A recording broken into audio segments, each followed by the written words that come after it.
Alors, la TOG T10F. Alors, c'est un nouveau modèle du coup. TOG peine à vendre son SUV T10X, mais présente déjà sa berline, la T10F.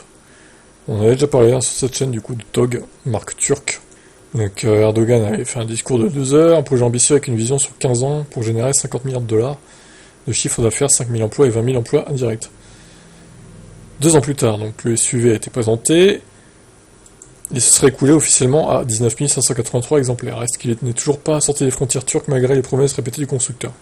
Pour cela, il faudrait qu'il réponde aux nouvelles normes d'aide à la conduite, qui passent par la case Euro NCAP. Nous sommes donc pas prêts de le voir arriver, tandis que s'annonce déjà la T10F. Ces tests routiers ont démarré. Son arrivée sur route est prévue pour le premier trimestre 2025. Ça fait un poil court, mais pourquoi pas. Bon, après, premier trimestre, ça peut être mars 2025, donc il reste encore du temps quand même. On est qu'en août 2024.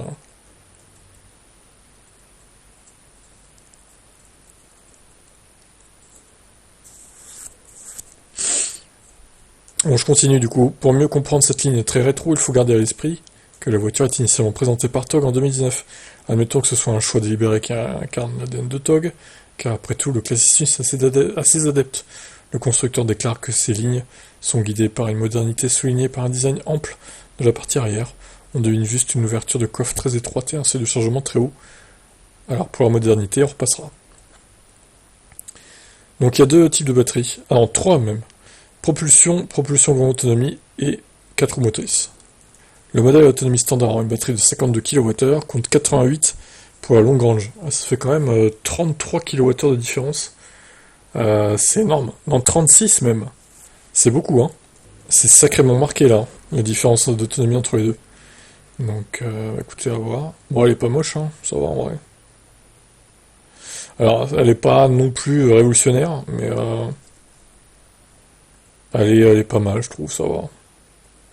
Après, encore une fois, il faudrait voir les dimensions et tout, quoi. Puis l'autonomie réelle, etc. Bon, eh ben, affaire à suivre. On verra si elle marche mieux que le SUV ou pas, du coup. Sachant que normalement, les SUV sont plus vendus que les berlines. Bon, à voir, ciao.